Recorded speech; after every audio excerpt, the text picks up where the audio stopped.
Everyone, welcome back to my channel. I'm Amy of Amy's Novel Ideas, and in this video I'm going to talk about all the books that I read in July.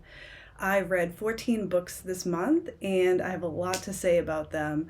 I'm not sure how long this video is going to turn out to be, so you might want to grab a cozy drink and sit down and relax, and let's jump into it. So before we get started, I just want to say a few things about my rating system, because rating a book is so subjective and so difficult. I watch some YouTubers, and if they're very just excited about a book and just love the reading experience of it, they give it an automatic 5 stars.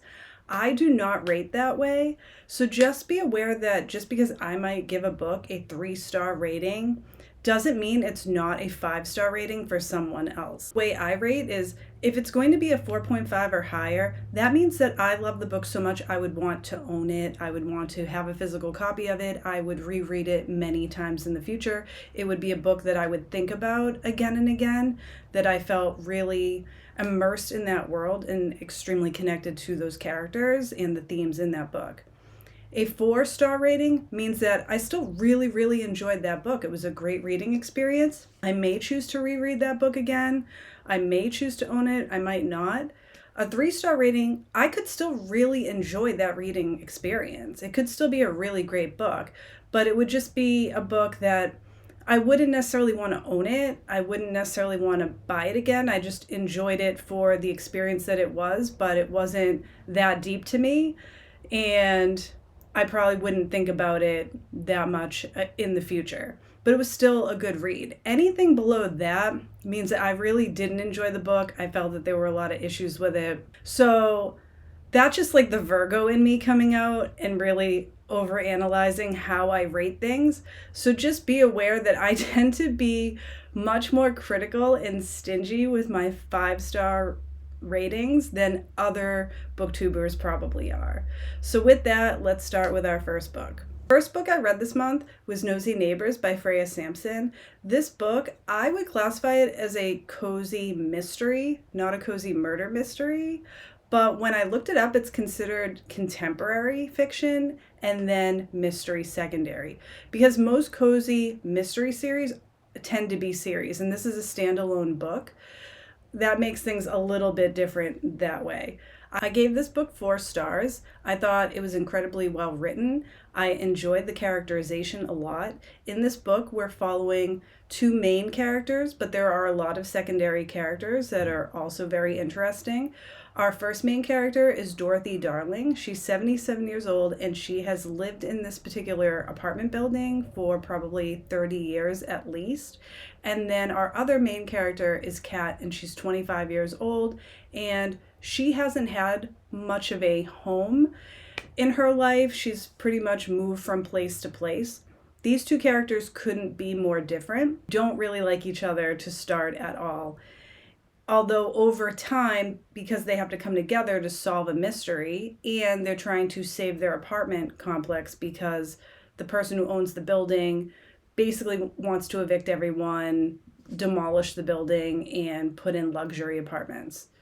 So they come together to solve this mystery, and it's very entertaining, but this isn't a typical cozy mystery. It's very cozy, I would say.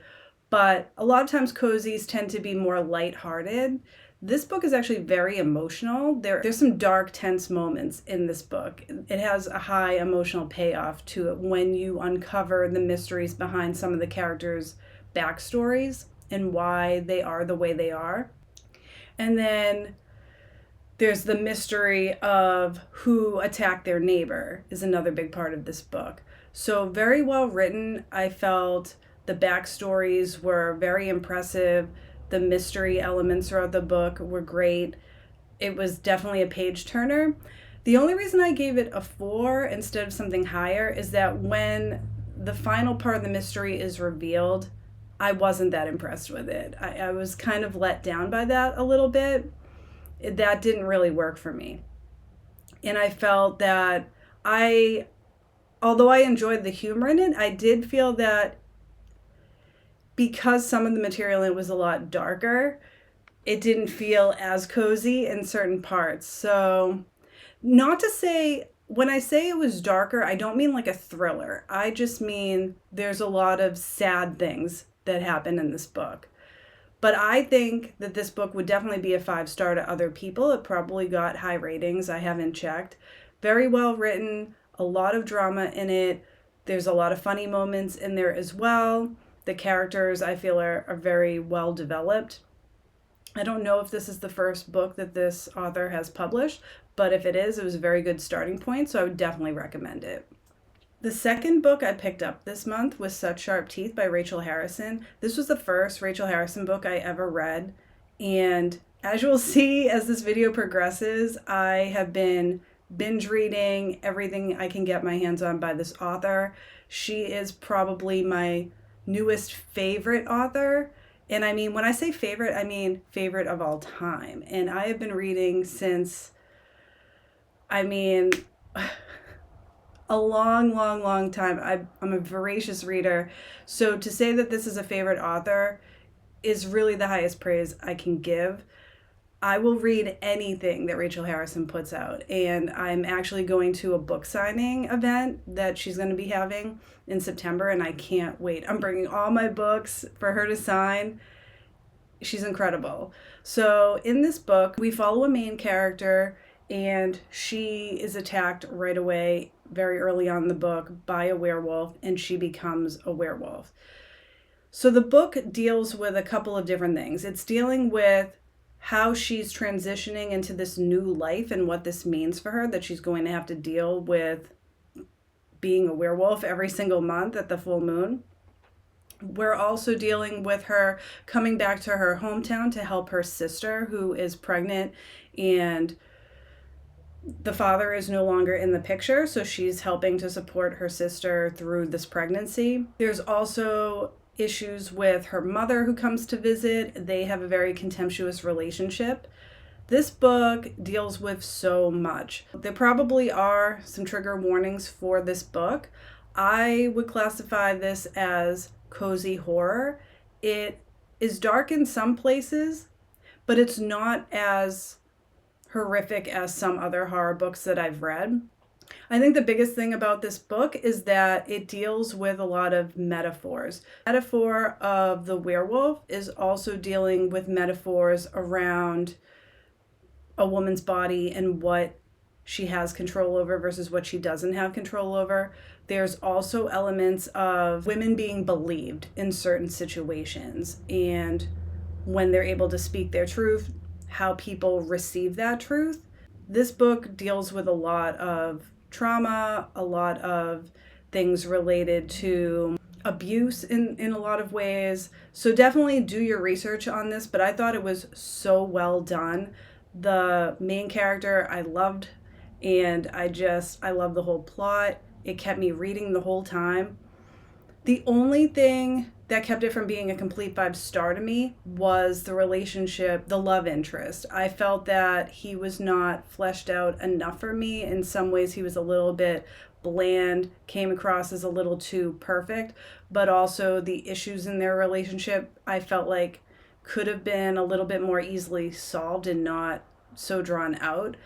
That I didn't love, but everything else about it I did love. And I didn't feel like her relationship with this guy was the central part of the book anyway. It was just a little part of it. But the main things were of her dealing with being a werewolf, with her relationship with her sister, and with her relationship with her mother, and some other characters and friendships and things like that. After I was done reading this, I was like, I need to read everything that Rachel Harrison has ever written, and I will continue to read everything that she puts out. This was such a good book. I highly recommend. I gave this a 4.5. The next book that I read in July was Psyche and Eros by Luna McNamara. This book was excellent. I really enjoyed it. It was a very fun retelling. I'm very picky about my Greek myth retellings, and I feel like I have to give kudos to this author because taking on Psyche and Eros, I feel, is very ambitious. Because to me, the myth, which is originally titled Eros and Psyche, is probably one of my favorite Greek myths of all time. It's up there with Orpheus and Eurydice, It's up there with Ariadne and the Minotaur.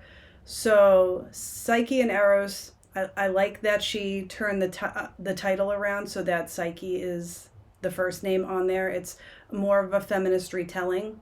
And what this author did was she didn't do a modern retelling. This is still set in ancient times. But she took material from other Greek myths and she put them all together. So she wove in some characters from the Odyssey. She tied in some other mythological characters such as Atalanta, and I love that element of it. And I just thought it was really well done. I thought the pacing was great. I thought it was really fun. I really enjoyed the focus on and it wasn't a big focus, mind you, it was just kind of woven throughout, but the relationship between Eros, who's the god of desire, and his sister, Eris, who is the goddess of discord, and how those themes are woven throughout, how you really can't have one without the other, that desire is actually very important, but discord is also an important part of humanity as well. And I just felt that she really did a good job of exploring these gods and goddesses through the metaphors of what they represented and how they show up in our everyday lives. And Eros and Eris are supposed to be minor gods now that the Olympians have taken over. But you can see where the gods and goddesses that came before them are just as important, if not more important, even though they're pushed to the back now that Zeus has taken power. So that's just something that I really like that she explored. I thought it was really interesting the way she chose to explore Aphrodite's character as the main antagonist, because she is the main antagonist in the original myth.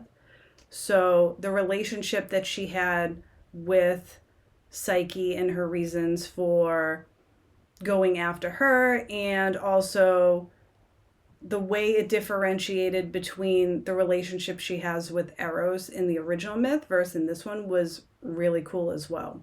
I also gave this book, I believe, a 4 or 4.5. The pacing was great. I enjoyed the characters because I knew them all from other myths and I like what she did with them.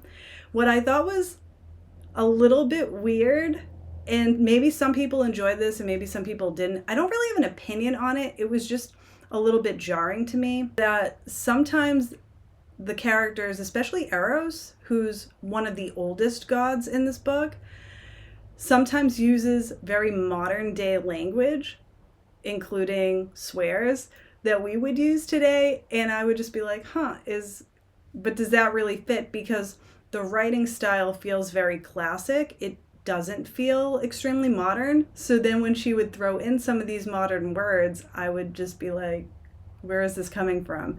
So it just kind of take me out of the story just a tiny bit.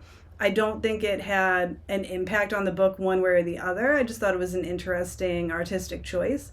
But overall, I would read this book again. I really enjoyed it. It was entertaining.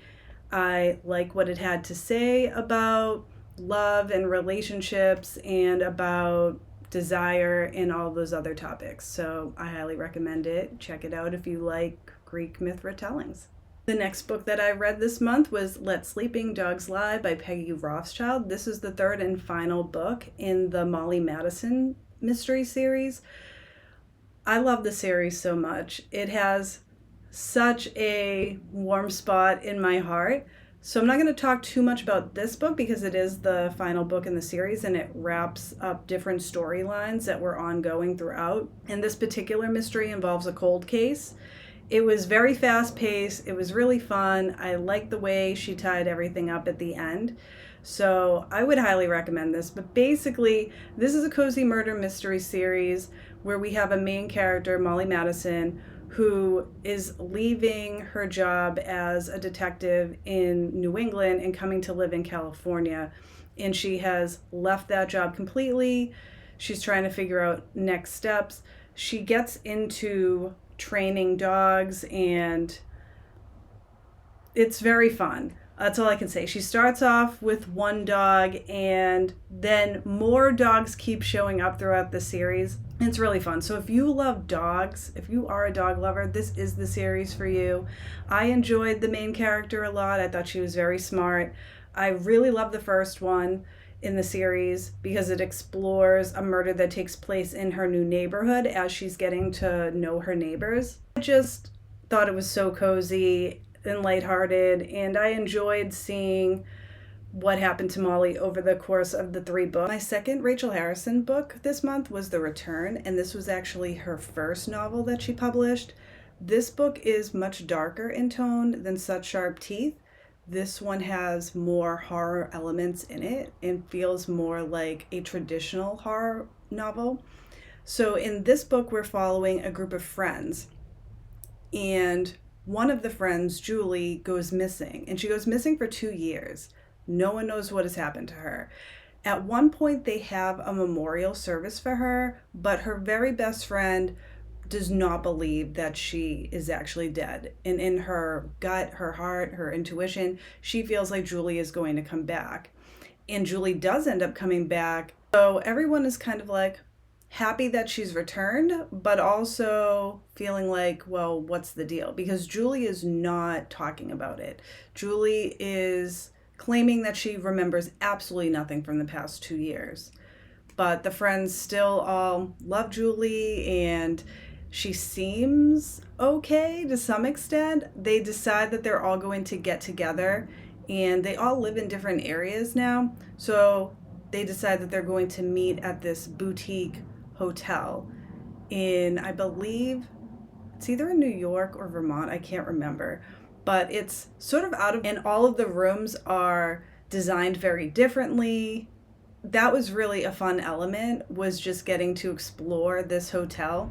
In a lot of ways, it reminded me of The Shining in a very good way, kind of a unique spin on that. And when they get together, Julie is not herself. They can tell that she's been through some stuff.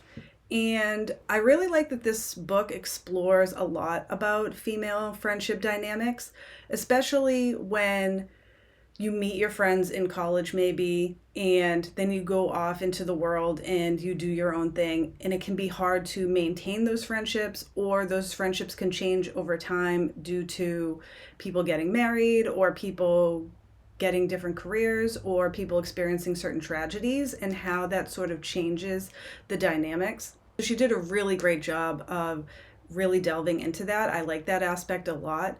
And you can kind of see how when you have a group of friends, in this case it's a group of 4, how when some of them are together, they're very different than when they're with the whole group, and figuring out like who's really best friends with who, and how you make that work so that everybody feels included, and what are sort of the complications that do make people feel excluded in a group of friends. So I felt like that was extremely relatable in a lot of ways. And as the book progresses, the horror and the scares really amp up. And that was really delightful. I thought the pacing was excellent. I thought the humor was excellent. The creepy vibes was great. The only aspect of it that would keep it from being a complete 5-star to me was just the ending. There wasn't anything wrong with it per se. I think it follows the progression of a horror novel in a really good way. It's more that for me, and I'm trying to word this without giving any spoilers away, but when it explains what actually happened to Julie at the end, there's something about it that I felt didn't really fit her overall character as it was described throughout the book. She made some choices that I felt were out of alignment with her character. That part seemed a little bit unbelievable to me, and it kind of threw me a little bit, but I thought it was fine. It's a really great debut. I liked how dark and scary this one was compared to Such Sharp Teeth, so I would highly recommend this one. I watched an interview with Rachel Harrison, and she actually suggested reading it in the order that I have been reading them in. So I picked up Such Sharp Teeth, and she thinks that's a good intro to people who haven't read her, because it's sort of in the middle between this one that is her more scary book and Cackle, which is a bit more lighthearted.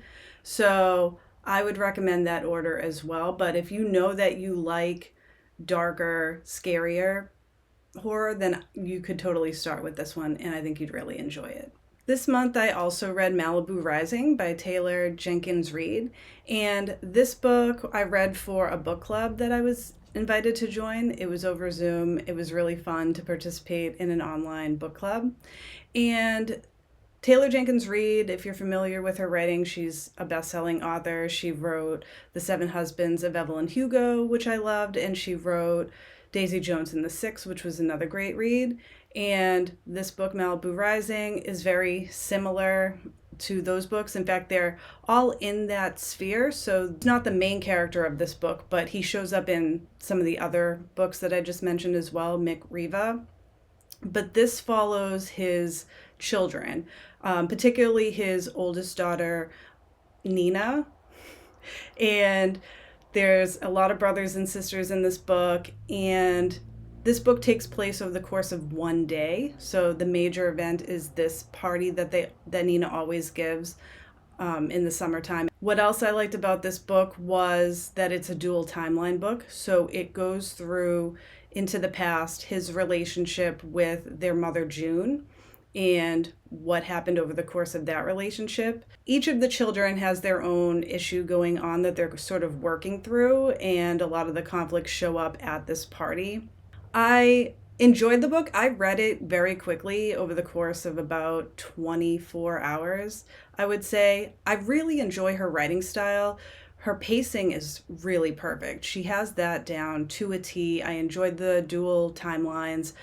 The drama was extremely high in this book. That's what makes it such a page turner. However, you have to be someone who really, really enjoys like family dramas and like over the top drama to enjoy this book. So if you're into that, like, you're really going to enjoy this book. Some of the characters I didn't enjoy that much.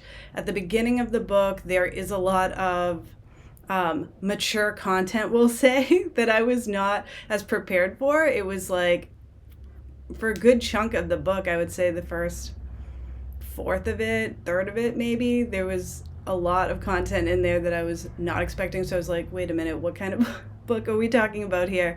But that was really just to set up some of the conflicts and the characterization. Is it something that I would reread again? Probably not. But overall, I mean, an enjoyable, fast-paced read with high family drama.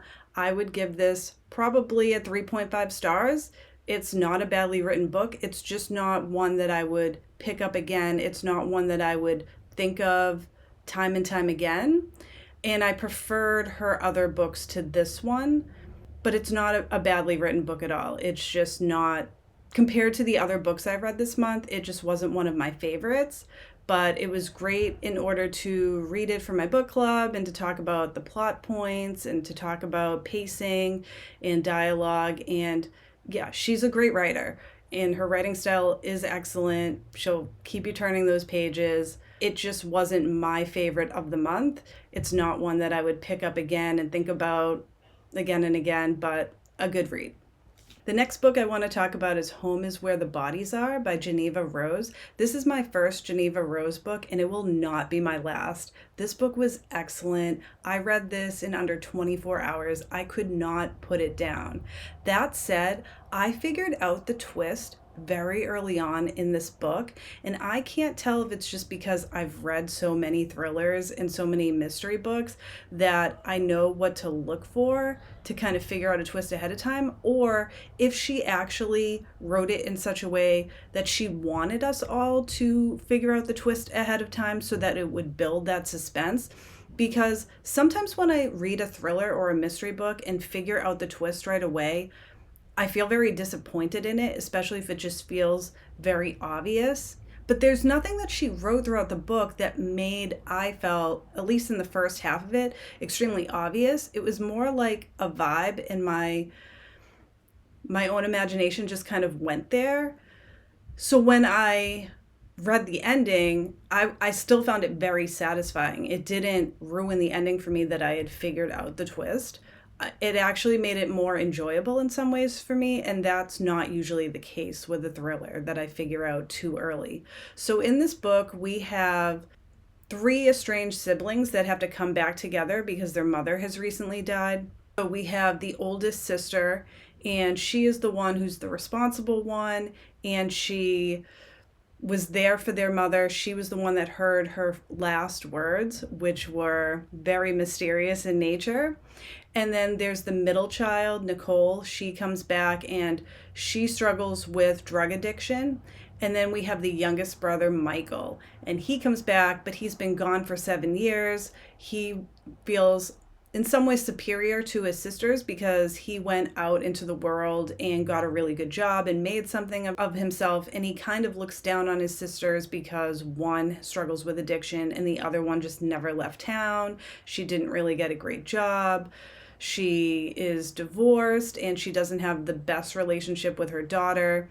So he just doesn't relate to his sisters as much. While they're together, they're reminiscing, they're cleaning up the house, they're going through all of the things that you have to go through when you're clearing out a parent's house in order to figure out what their next steps are going to be. And they come across a VHS tape, and I love this cover that has a VHS tape on it.